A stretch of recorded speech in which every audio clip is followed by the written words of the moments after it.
अस्सलामुअलैकुम जी। उम्मीद करती हूँ आप सब लोग खैरियत से होंगे और मैं भी बिल्कुल ठीक हूँ। स्पोर्ट्स की अगर बात करें तो डेली कुछ नया सुनने को मिल रहा है। कहाँ भारत से एशिया कप की हम बातें करते हुए आ रहे थे कि जी एशिया कप का तनाज़ा अभी भी बरकरार है। ये तनाज़ा बेसिकली ट्रॉफ़ी का है जो अभी भी हल नहीं हो सका। आज हम मुख्तलिफ स्पोर्ट्स पर बात करेंगे, लेकिन उससे पहले आपसे गुजारिश है कि अगर आप लोगों ने मेरा चैनल सब्सक्राइब नहीं किया तो उसे जल्दी से सब्सक्राइब करें ताकि कोई भी खबर आपको जो है वो आपसे मिस ना हो जाए। सबसे पहले तो एक अच्छी खबर आपको ये देनी है कि जो कौमी क्रिकेटर अबरार हैं वो आज ज़िंदगी की नई इनिंग्स शुरू करने जा रहे हैं। कराची में उनकी आज शादी की तकरीब होगी।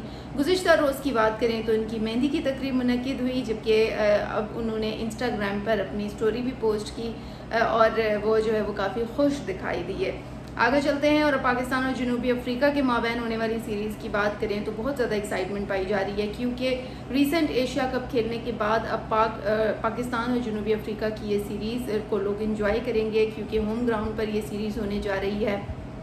अगर लाहौर के कज़ाफ़ी स्टेडियम की बात करें तो पहला टेस्ट मैच वहाँ खेला जाएगा, 12 तारीख को ये मैच शुरू होगा, जबकि दूसरा अगर टेस्ट मैच की बात करें तो 20 अक्टूबर को पिंडी क्रिकेट स्टेडियम में शुरू होगा। यानी लाहौर के शायकीन के लिए और पिंडी के शायकीन के लिए एक रौनक वाला समा आ रहा है कि वो अपने ख़ास तौर पर जो फेवरेट प्लेयर्स हैं उनको टेस्ट मैच में देखेंगे।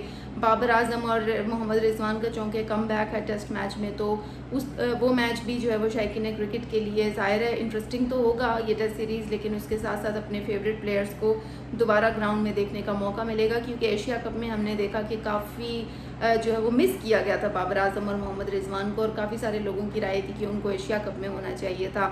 लेकिन अब उनकी ये ख्वाहिश पूरी हो रही है, वो एशिया कप में तो उन्हें ना देख सके, लेकिन टेस्ट क्रिकेट जो हो रही है इसमें अब हम बाबर आजम और मोहम्मद रिजवान को देखेंगे। लेकिन उसके बावजूद बहुत सारे शायकीन क्रिकेट नाराज़ नजर आए। वो कह रहे थे कि जी कप्तान जो है वो बाबर आजम को होना चाहिए था, लेकिन कप्तान नहीं है वो, और शान मसूद को कप्तानी दी गई है।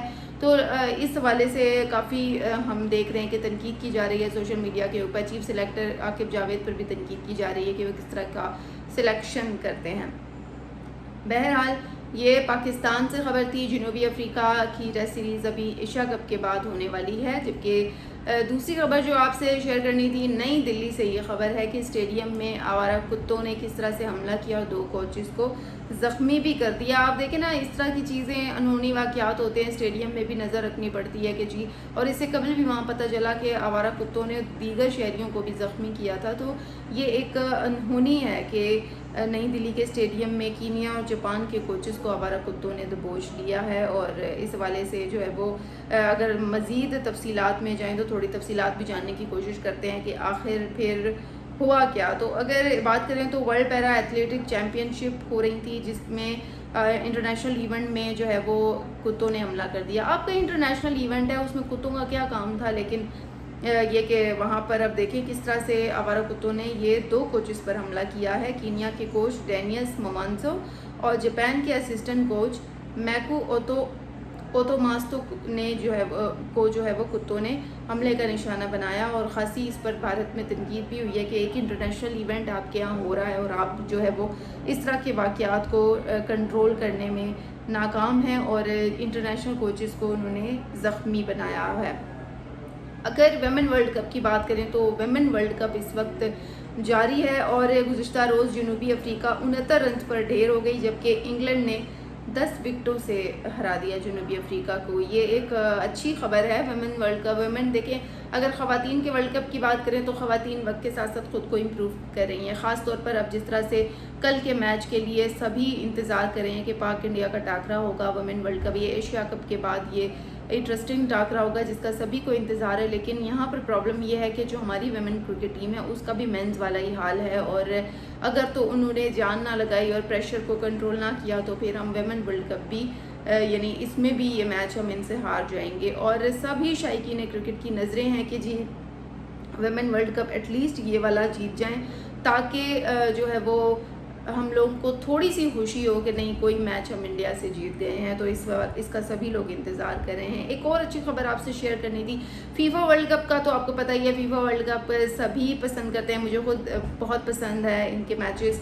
अभी रिसेंटली 2026 के लिए ऑफिशियल बॉल जो है वो लॉन्च हो गई है, और उनका जो नाम है वो रखा गया है ट्रियोंडा नाम रखा गया है नई बॉल जो कि फीफा वर्ल्ड कप में खेली जाएगी। 2026 में ये मुनक्किद होगा। जबकि अगर बात की जाए तो इसमें जदीद टेक्नोलॉजी और 3 मेज़बान ममालिक कौन कौन से, अमेरिका, मैक्सिको और कनाडा, उनकी नुमाइंदगी करने, ये जो कि नुमाइंदगी कर रहे हैं, तो उनका डिज़ाइन इस बॉल पर बनाया गया है और उस फुटबॉल का नाम ट्रियोंडा रखा गया है जिसे जर्मन कंपनी एडिडास ने डिज़ाइन किया है। एक अच्छी खबर ये है, अब फीफा कप का तो इंतज़ार सभी लोग कर रहे हैं और सभी की कोशिश है कि जी हम लोग फीफा वर्ल्ड कप देखें, क्योंकि उसके मैचेस होते भी इंटरेस्टिंग हैं और पाकिस्तान अब नया नया फुटबॉल में अपनी जगह भी बना रहा है और ये गेम अच्छी भी जा रही है। क्रिकेट के बाद अब ज़्यादा देखी जाने लगी है। तो बॉल में सुर्ख, नीला और सब्ज़ रंग जो है वो उसको नुमायाँ रखा गया है और इसका जो इनके साथ जो मेज़बान मुल्क हैं उनका अलामती निशान रखा गया है जिसमें अमेरिका, मैक्सिको और कनाडा शामिल है। जबकि कनाडा की नुमाइंदगी के लिए मेपल के पत्ते, मैक्सिको के लिए अकाब और अमेरिका के लिए सितारे का निशान इस बॉल पर बनाया गया है। बड़ी इंटरेस्टिंग बॉल होगी जी, आप लोग लाजमी देखिएगा। बल्कि मैं अभी मेरे थंबनेल में अगर आप देखें आपको वहाँ भी नज़र आई होगी, या फिर आप गूगल पर जाके इसको सर्च करेंगे तो ट्रियोंडा बॉल आपको नज़र आ जाएगी। और अगर इसकी बात करें तो इसमें 500 की हद तक जो है वो मोशन जो है वो सेंसर नस्ब किए गए हैं। 500 HZ मोशंस है ये। इसके अलावा इनकी मदद से ये होगा कि इस टेक्नोलॉजी की मदद से ये होगा फीफा वर्ल्ड कप में कि मुख्तलिफ जो एक्शंस हैं उनको जानने में मदद मिलेगी। जैसे हम लोग क्रिकेट में हॉकाई का इस्तेमाल करते हैं तो इस तरह से ये किया गया। 11 जून से 19 जुलाई को ये इवेंट जो है वो मुनक्किद होने जा रहा है। बड़ा इंटरेस्टिंग मैच है जी और इसका सभी लोग इंतज़ार करें।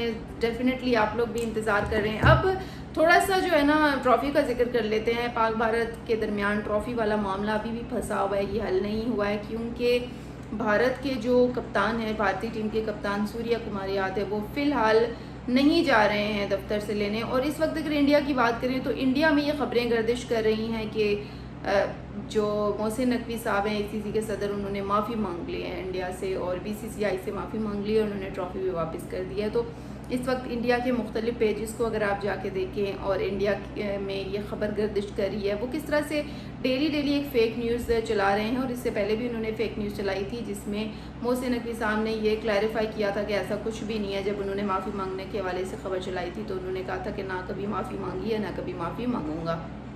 और उन्होंने कहा था कि किस बात की माफ़ी मांगूँ, मैंने बिल्कुल ठीक किया जो किया।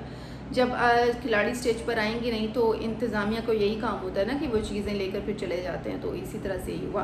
दूसरी सना मीर की बात करें तो सना मीर के हवाले से भी काफ़ी प्रोपेगेंडा इस वक्त भारत में किया जा रहा है। तो आखिर में मैं बस यही कहना चाहूँगी कि खेलों में सियासत का कोई काम नहीं है। जब खेलों में सियासत आ जाए तो फिर वो खेल रहते ही नहीं है। इसी के साथ ही मुझे दे इजाज़त। इंशाल्लाह कल आप लोगों से फिर बात होगी। तब तक के लिए अल्लाह हाफ़िज़।